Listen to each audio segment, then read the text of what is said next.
అందరికీ నమస్తే అండి. Welcome to our channel. Tamil Nadu రాష్ట్ర రాజకీయాల గురించి ప్రస్తుతం దేశవ్యాప్తంగా కూడా పెద్ద ఎత్తున చర్చ జరుగుతూ ఉంది. గతంలో జయలలిత గారి మరణం తర్వాత తమిళనాడు రాష్ట్ర రాజకీయాల గురించి దేశవ్యాప్తంగా కూడా పెద్ద ఎత్తున చర్చ జరిగింది. ఆమె మరణం తర్వాత ఆ రాష్ట్ర రాజకీయాల్లో చోటు చేసుకున్నటువంటి నాటకీయ పరిణామాలు, ట్విస్టుల గురించి, క్లైమాక్స్ గురించి అందరూ కూడా అప్పట్లో పెద్ద ఎత్తున చర్చ జరిగింది. అయితే కొన్నేళ్ల నుంచి తమిళనాడు రాష్ట్ర రాజకీయాల్లో కొంత రాజకీయ స్థిరత్వం అనేది ఉండడంతో ఎక్కడ కూడా తమిళనాడు రాష్ట్ర రాజకీయాల గురించి పెద్ద చర్చ జరగలేదు. కానీ ఇప్పుడు తాజాగా తమిళనాడు రాష్ట్ర రాజకీయాల గురించి దేశవ్యాప్తంగా చర్చ జరగడానికి ప్రధానమైనటువంటి కారణం ఏమిటి అంటే, దేశవ్యాప్తంగా తెలిసినటువంటి సినిమా నటుడు, తమిళనాడు సినిమా రంగంలో అగ్ర హీరో, లక్షలాది మంది అభిమానులను సొంతం చేసుకున్నటువంటి స్టార్డమ్ కలిగినటువంటి అగ్ర హీరో, మన రెండు తెలుగు రాష్ట్రాల్లో కూడా లక్షలాదిగా అభిమానులను సొంతం చేసుకున్నటువంటి విజయ్ టీవీకే పార్టీ స్థాపన, ఆ పార్టీకి సంబంధించి బహిరంగ సభలు ఏర్పాటు చేయడం, ఆ బహిరంగ సభలకు వచ్చినటువంటి ఆదరణ, పెద్ద ఎత్తున కూడా ఆయన అభిమానులు ఆ సభలకు బ్రహ్మరథం పట్టడంతో విజయ్ తమిళనాడు రాష్ట్ర రాజకీయాల్లో టీవీకే పార్టీ ద్వారా సంచలనం సృష్టించబోతున్నారేమో అనేటువంటి ఒక చర్చ అయితే పెద్ద ఎత్తున కూడా చర్చ జరుగుతూ ఉంది. టీవీకే పార్టీ ద్వారా కొత్త ఒరవడి అనేది గతంలో తమిళనాడు రాష్ట్ర రాజకీయాల్లో సినీ రంగం నుంచి వచ్చినటువంటి కొంతమంది వ్యక్తులు సృష్టించినటువంటి చరిత్రను మరొకసారి విజయ్ టీవీకే పార్టీ ద్వారా సృష్టించబోతా ఉన్నారా, వారి సరసన చరిత్రలో నిలవబోతున్నారా అనేటువంటి ఆసక్తి, చర్చ అనేది ప్రస్తుతం నడుస్తున్నటువంటి పరిస్థితులు అయితే కనిపిస్తూ ఉన్నాయి. తమిళనాడు రాష్ట్ర రాజకీయాలకు మరొక పేరైతే ఉండడం జరిగింది, సినిమా రాజకీయాలని. ఎందుకంటే సినిమా రంగం నుంచి వచ్చినటువంటి వ్యక్తులే తమిళనాడు రాష్ట్ర రాజకీయాలను శాసించడం జరిగింది, తమిళనాడు రాష్ట్రాన్ని అయితే పరిపాలించడం జరిగింది. తమిళ ఓటర్లు సినిమా రంగం నుంచి వచ్చినటువంటి వ్యక్తులకి పట్టం కట్టడం జరిగింది. డిఎంకే పార్టీ నుంచి అన్నాదురై, కరుణానిధి, అన్నా డిఎంకే పార్టీ నుంచి ఎంజీఆర్, జయలలిత, వీళ్ళంతా కూడా తమిళనాడు సినిమా రంగం నుంచి రావడం జరిగింది. ఆ సినిమా రంగం నుంచి వచ్చినటువంటి వ్యక్తులు తమిళ ఓటర్లను ఆకర్షించి వారి ప్రజాదరణ పొంది తమిళనాడు రాష్ట్రానికి ముఖ్యమంత్రులకు వ్యవహరించి ఎక్కువ కాలం రాష్ట్రాన్ని పరిపాలించడం జరిగింది. ఇప్పుడు అదే సినిమా రంగం నుంచి వస్తున్నటువంటి విజయ్ టీవీకే పార్టీ ద్వారా ముఖ్యమంత్రులుగా వారి సరసన నిలవబోతున్నారనేటువంటి అభిప్రాయం కూడా పెద్ద ఎత్తున కూడా దేశవ్యాప్తంగా చర్చ జరుగుతున్న తరుణంలో విజయ్ టీవీకే పార్టీ ద్వారా తమిళనాడు రాష్ట్ర రాజకీయాల్లో ఎలాంటి చరిత్ర అనేది సృష్టించబోతా ఉన్నారు, ఈ టీవీకే పార్టీ ద్వారా తమిళనాడు రాష్ట్ర రాజకీయాల్లో ఎలాంటి మార్పులు రాబోతూ ఉన్నాయి, టీవీకే పార్టీ విజయ్ చేయబోతున్నటువంటి రాజకీయం వల్ల తమిళనాడులో ఎప్పటి నుంచో ఉన్నటువంటి డిఎంకే, అన్నా డిఎంకే, జాతీయ పార్టీలు అనేటువంటి కాంగ్రెస్, బీజేపీ పార్టీలకు ఎవరికి లాభం, ఎవరికి నష్టం? విజయ్కి ఈ టీవీకే పార్టీ ద్వారా ముఖ్యమంత్రిగా రాష్ట్ర బాధ్యతలు చేపట్టేటువంటి, రాష్ట్రాన్ని పరిపాలించేటువంటి అవకాశాన్ని తమిళ ఓటర్లు కల్పించబోతున్నారా అనేటువంటి భిన్నాభిప్రాయాలు వ్యక్తమవుతున్న తరుణంలో ఈ వీడియోలో నేనైతే టీవీకే పార్టీ వలన విజయ్కు ఉన్నటువంటి లాభాలేంటి, నష్టాలేంటి, రాబోయేటువంటి ఎన్నికల్లో ఎలాంటి ప్రభావం చూపించేటువంటి అవకాశాలు ఉన్నాయో ఈ వీడియోలో చెప్పాలనుకుంటున్నాను. ముందుగా విజయ్కు తమిళనాడు రాష్ట్రంలో టీవీకే పార్టీ వల్ల కలుగుతున్నటువంటి లాభాలు ఏమిటి అంటే, ముందుగా సినిమా రంగం నుంచి వస్తున్నటువంటి నటుడు, అగ్ర హీరో కాబట్టి సినీ అభిమానుల ఓట్లు అనేది విజయ్ యొక్క రాజకీయ భవిష్యత్తును నిర్ణయించబోతూ ఉన్నాయి. రాజకీయ భవిష్యత్తుకి సంబంధించి సినీ అభిమానుల ఓట్లు అనేది అతిపెద్ద ప్లస్ పాయింట్గా మారుతుంది. ఇంకా రెండవ బలమైనటువంటి ప్లస్ పాయింట్ ఏమిటి అంటే, గత 10-15 ఏళ్ల నుంచి కూడా విజయ్ తమిళనాడు రాష్ట్రంలో అభిమాన సంఘాల పేరుతో కొన్ని సేవా కార్యక్రమాలు అయితే నిర్వహించడం జరిగింది. ఆ సేవా కార్యక్రమాలు అనేది ఇప్పుడు విజయ్కి రాజకీయంగా కొంత హెల్ప్ చేయబోతున్నటువంటి పరిస్థితులు అయితే కనిపిస్తా ఉన్నాయి. ఇది రెండో అంశంగా అయితే కనిపిస్తూ ఉంది. ఇక మూడవ అంశం ఏమిటి అంటే, యువతలో పెద్ద ఎత్తున ఓట్లు పొందేటువంటి అవకాశం విజయ్కి ఉంది. అలాగే మధ్యతరగతి కుటుంబాలు కూడా విజయ్ వైపు ఆసక్తిగా గమనిస్తూ ఉన్నాయి. ఎందుకంటే ఆయన అవినీతి మీద పోరాటం, తర్వాత నాణ్యమైనటువంటి విద్యను, వైద్యాన్ని అందిస్తానంటూ కూడా ఆయన చెప్తున్నటువంటి మాటలు మధ్యతరగతి కుటుంబాల ఓట్లను పొందేటువంటి అవకాశం ఉంది. కాబట్టి యువత, ఐటీ ఉద్యోగులు, మధ్యతరగతి కుటుంబాల నుంచి ఓట్లు అనేది విజయ్కు ప్లస్ కాబోతూ ఉన్నాయి. తమిళనాడు రాష్ట్రంలో టీవీకే పార్టీ బలమైనటువంటి, స్థిరమైనటువంటి పునాదిని పొందేందుకు ఈ ఓట్లు అనేది అత్యంత కీలకం కాబోతున్నాయి. కాబట్టి ఈ మూడో అంశంగా కనిపిస్తుంది. ఇక నాలుగో అంశం ఏమిటి అంటే, విజయ్ ఒంటరిగా పోరాటం చేస్తాను, ఏ పార్టీతో కూడా పొత్తులు పెట్టుకోను అంటూ ప్రకటన చేయడం చూసిన తర్వాత నేటి యువతరం ఓట్లు అనేది విజయ్ వైపు, ఆయన చేసినటువంటి ప్రసంగాల వైపు, ఆయన ఎవరితో కూడా పొత్తు పెట్టుకొని ఒంటరిగానే నడుపుతాను అంటూ చేస్తున్నటువంటి ప్రసంగాల పట్ల కొంత ఆకర్షితులయ్యేటువంటి అవకాశం కూడా కనిపిస్తూ ఉంది. ఇది కూడా ఒక ప్లస్ పాయింట్గా కనిపిస్తూ ఉంది.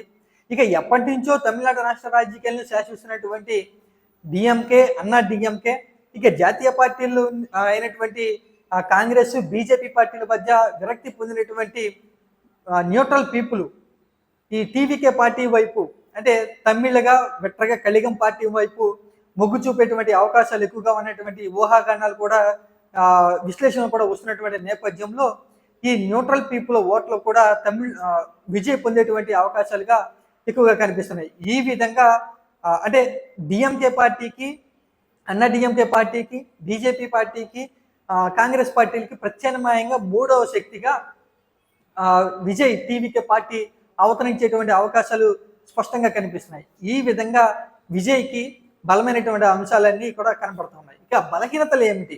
ఆయన రాజకీయంగా ఎదగడానికి, టీవీకే పార్టీ రాజకీయంగా అధికారం పొందడానికి అడ్డుపడేటువంటి అంశాలు ఏమిటి అంటే, ముందుగా విజయ్కి రాజకీయంగా ఎలాంటి అనుభవం లేకపోవటం అనేది. అభిమాన సంఘాల పేరుతో సేవా కార్యక్రమాలు చేసినా కూడా రాజకీయ కార్యక్రమాలు అయితే నిర్వహించలేదు. అలాగే రాజకీయంగా ప్రజలకు సేవ చేసేందుకు ఎటువంటి పదవిని కూడా ఆయన పొందలేదు. ఇక్కడ రాజకీయ అనుభవం లేమి అనేది కొంత విజయ్కి, టీవీకే పార్టీకి అడ్డంకిగా నిలిచేటువంటి పరిస్థితులు కనిపిస్తూ ఉన్నాయి. ఇక ఎప్పుడైతే టీవీకే పార్టీ ప్రకటన విజయ్ చేశారో అప్పటి నుంచి కూడా రాజకీయంగా వలసలు వచ్చేటువంటి అవకాశాలు ఉన్నాయంటూ గతంలో ఊహాగానాలు రావడం జరిగింది. కానీ వాస్తవంగా డిఎంకే, అన్నా డిఎంకే, బీజేపీ పార్టీ నుంచి, కాంగ్రెస్ పార్టీల నుంచి ఎక్కడ కూడా సీనియర్ లీడర్లు ఈ టీవీకే పార్టీలోకి చేరికలు అనేది రాలేదు. ఇక్కడ చేరికలు రాకపోవడం అనేది టీవీకే పార్టీ బలోపేతం కావట్లేదు అనేటువంటి కొంత సంకేతాలను అయితే చూపిస్తూ ఉన్నాయి. యువతరం, సోషల్ మీడియా ఇన్ఫ్లుయెన్సర్లు, లేదా సినిమా రంగానికి సంబంధించినటువంటి కొంత కింది స్థాయి నటులు ఈ విజయ్కి సపోర్ట్గా నిలుస్తూ ఉన్నా, విజయ్ పార్టీలో చేరుతా ఉన్నా కూడా రాజకీయంగా ప్రజల నుంచి ఓట్లు పొందేటువంటి బలమైనటువంటి చేరికలు, నాయకత్వం అనేది టీవీకే పార్టీలో లేకపోవడం అనేది ఒక మైనస్ పార్టీగా నిలుస్తూ ఉంది. ఇక పార్టీ పెట్టిన దగ్గర నుంచి కూడా విజయ్ సిద్ధాంతాలను అయితే కొన్ని చెప్తా ఉన్నారు, కానీ బలమైనటువంటి సిద్ధాంతం ఏమిటి అనేటువంటి విషయాన్ని అయితే ఆయన చెప్పలేకపోతా ఉన్నారు. బీజేపీ పార్టీ సిద్ధాంతాలకు, డిఎంకే పార్టీ సిద్ధాంతాలకు, అన్న డిఎంకే పార్టీకి కొంత వ్యతిరేకం అనేటువంటి ఆయన ప్రచారం చేస్తా ఉన్నా కూడా టీవీకే పార్టీ విజయ్కి ఏంటి సిద్ధాంతం అనేటువంటి విషయాలు ఆయన చెప్పట్లేదు.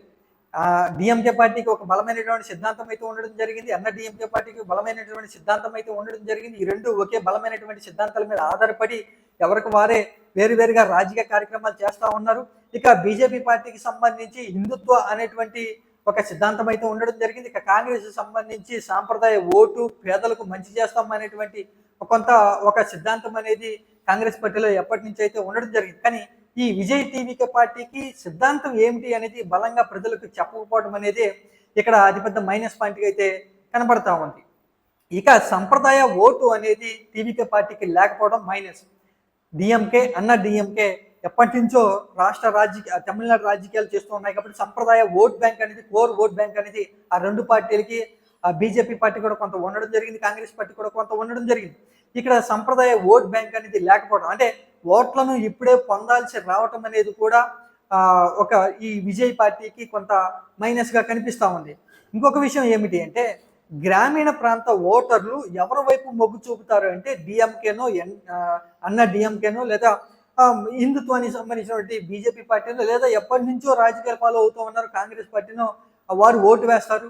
మహిళలకు సంబంధించి కూడా టీవీకేని, విజయ్ని కాదని ఇతర రాజకీయ పార్టీల వైపు మొగ్గు చూపే అవకాశాలు ఉన్నాయి అనేటువంటి సర్వేలు, విశ్లేషణలు చూపిస్తున్న నేపథ్యంలో గ్రామీణ ఓటర్లు, మహిళా ఓట్ బ్యాంక్ అనేది టీవీకే పార్టీకి, విజయ్కి అధికారం పొందడానికి కొంత వ్యతిరేకంగా కనిపిస్తుంది, ప్రతిబంధకాలుగా కనిపిస్తూ ఉన్నాయన్నమాట. ఇంకొక విషయం ప్రధానమైనటువంటి టీవీకే పార్టీకి ఏమిటి అంటే, ఏదైతే బలంగా చెప్పుకుంటా ఉన్నారో సినిమా క్రేజ్ ఓట్ బ్యాంక్ అనేది పడుతుంది అని ఎంత అంచనాలు ఉన్నాయో పడదు అనేటువంటి ఒక భిన్నాభిప్రాయం కూడా ఉంది. ఎందుకంటే ఆ సినిమాలను ఆదరించేటువంటి అందరూ కూడా రాజకీయంగా కూడా ఓట్లు వేస్తారు అనేటువంటి పరిస్థితులు ఇప్పుడు నూతన రాజకీయాల్లో లేదు. గతంలో అంటే జయలలితకో, ఎంజీఆర్కో, అన్నదురకో లేదా కరుణానిధికో అందరూ కూడా అప్పుడు అభిమానించినటువంటి అభిమాన తారాగణానికి పెద్ద ఎత్తున కూడా ఓట్లు వేయడం జరిగింది. కానీ ఇప్పుడు పరిస్థితులు మారిపోవడం జరిగింది. సాంకేతికంగా నూతన రాజకీయ పద్ధతులు రావడంతో ఇక్కడ సినీ అభిమానం ఓట్లు అనేది ఎంత మేరకు విజయ్కి పడుతుంది అనేటువంటిది కూడా కొంత అనుమానాలు వ్యక్తమైనటువంటి నేపథ్యం. బలమైన అంశంగా చెప్పుకున్నటువంటి సినీ ఓట్ బ్యాంక్, అభిమానుల ఓట్ బ్యాంక్ కూడా ఇక్కడ కొంత విజయ్కి పడదు అనేటువంటి, అంటే విజయ్కి మైనస్ పాయింట్ అయ్యేటువంటి అవకాశం ఉంది అనేటువంటి అభిప్రాయాలు కూడా వ్యక్తమవుతా ఉన్నాయి. ఇక బూత్ లెవెల్ మేనేజ్మెంట్ కూడా విజయ్కి కొంత ప్రతిబంధకంగా మారేటువంటి అవకాశాలు ఉన్నాయి. ఎప్పటి నుంచో రాజకీయాలు చేసినటువంటి ఇతర రాజకీయ పార్టీలు బూత్ లెవెల్ మేనేజ్మెంట్ చేసుకునేందుకు వారికి పుష్కలంగా అవకాశాలు అయితే ఉన్నాయి. భారీ ఎత్తున కూడా కార్యకర్తల నిర్మాణం కింది స్థాయి వరకు జరిగింది కాబట్టి ఒక ఓటర్ను బూత్కు తీసుకెళ్లి వారి పార్టీకి ఓటు వేసుకునేందుకు బూత్ లెవెల్ మేనేజ్మెంట్ అనేది అవసరం. కాబట్టి ఇక్కడ టీవీకే పార్టీకి, విజయ్ పార్టీకి బూత్ లెవెల్ మేనేజ్మెంట్ లేకపోవడం అనేది అతిపెద్ద మైనస్గా కనిపిస్తూ ఉంది. ఇంకొక ముఖ్యమైనటువంటి అంశం ఏమిటి అంటే ఒంటరి పోరు చేయటం అనేది కూడా ఒక అతిపెద్ద మైనస్గా కనిపిస్తూ ఉంది.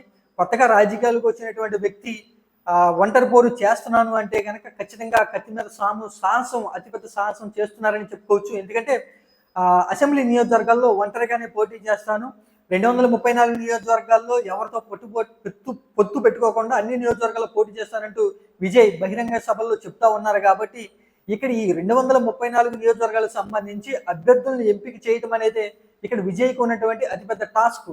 ఎందుకంటే గెలుపు ఓటములను ప్రభావితం చేసి లేదా అటు డిఎంకే, డిఎంకే, బీజేపీ పార్టీని, కాంగ్రెస్ పార్టీని ఢీ కొట్టి గణనీయమైనటువంటి ఓట్లను పొందేటువంటి వ్యక్తులను ఎంపిక చేయడం అనేది ఇక్కడ విజయ్కు అతిపెద్ద కష్టమైనటువంటి పని అన్నమాట.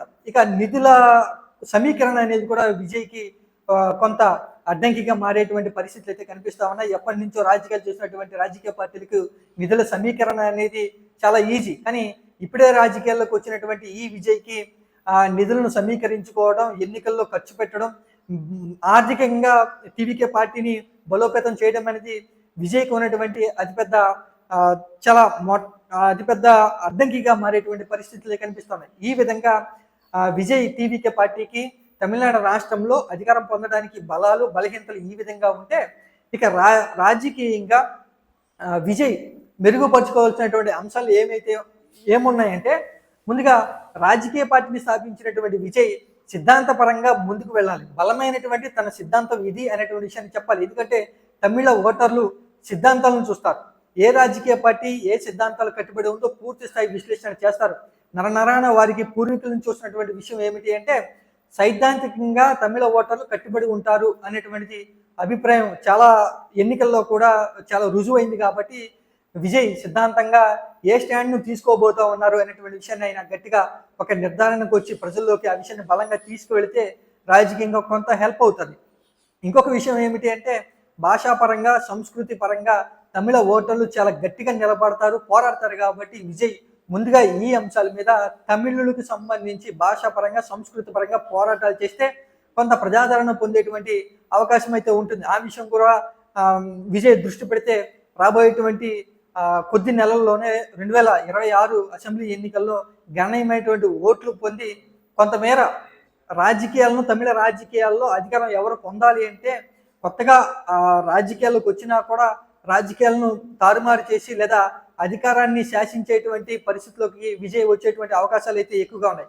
ఇక సామాజిక న్యాయం మీద కూడా విజయ్ దృష్టి పెడితే చాలా బాగుంటుంది. ఎందుకంటే డిఎంకే పార్టీలు సామాజిక న్యాయానికి చాలా పెద్దపీట వేస్తాయి. అన్ని బహిరంగ సభలు చాలా చోట్ల కూడా ఆ నాయకులు సామాజిక న్యాయాన్ని ఓదగొట్టేలాగా చెప్తారు, ప్రజల్లోకి వెళ్ళేలాగా చెప్తారు. పేదలకు పథకాలకు సంబంధించి అందరికీ కూడా సమన్యాయం చేస్తామంటూ కూడా సామాజిక న్యాయాన్ని వాళ్ళు భుజాన్ని ఎత్తుకుంటారు. కాబట్టి ఇక్కడ విజయ్ కూడా సామాజిక న్యాయం అనేటువంటి విషయాన్ని, పేదలకు పథకాల విషయాన్ని కానీ, ఎందుకంటే తమిళ రాష్ట్రంలో పేదలు ఎక్కువగా ఉంటారు.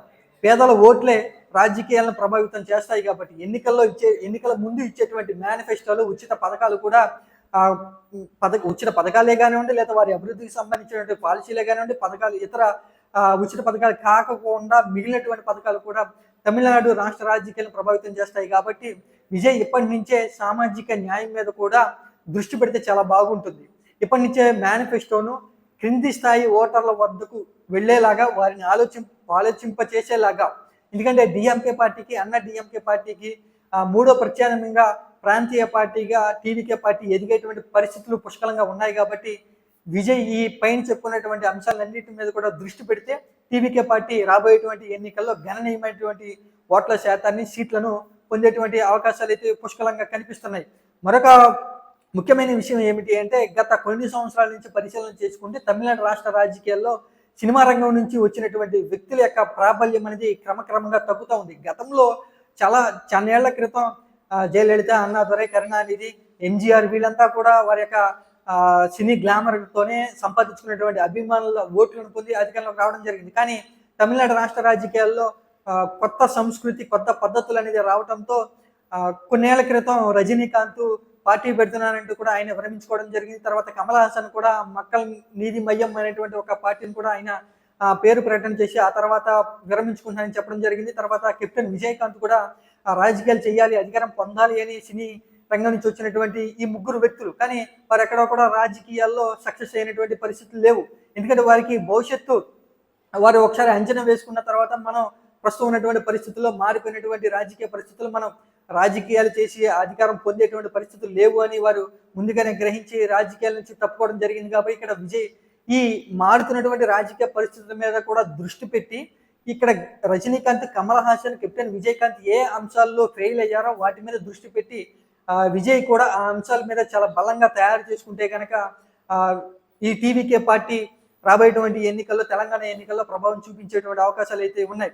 ఇక మొత్తంగా కనుక చూసుకుంటే ఈ టీవీకే పార్టీ ప్రస్తుతం తమిళనాడు రాష్ట్ర రాజకీయాలను షేక్ చేయడమే కాకుండా దేశవ్యాప్తంగా పెద్ద ఎత్తున కూడా రాజకీయ చర్చనీయాంశంగా మారింది. అలాగే మన తెలంగాణ, ఆంధ్ర రాష్ట్రంలో కూడా విజయ్కు పెద్ద ఎత్తున కూడా అభిమానులు ఉన్నారు. కాబట్టి విజయ్ ఏం మాట్లాడబోతున్నారు, ఎక్కడ సభ జరగబోతుంది, ఆయన నోటి నుంచి ఎలాంటి మాట రాబోతూ ఉంది, ఆయన తమిళనాడు రాష్ట్ర రాజకీయాలకి ప్రభావితం చేసే విధంగా ఎలాంటి స్పీచ్ ఇవ్వబోతున్నారంటూ ఫాలో అవుతున్న నేపథ్యంలో ఇక్కడ ఈ టీవీకే పార్టీ గురించి, విజయ్ రాజకీయ భవిష్యత్తు గురించి కూడా చాలా అంచనాలు అయితే ఉన్నాయి. కాబట్టి మొత్తంగా టీవీకే పార్టీ అనేది తమిళనాడు రాష్ట్ర రాజకీయాల్లో కొత్త ఒరవడి సృష్టించేటువంటి అవకాశాలు ఎక్కువగా ఉన్నాయి.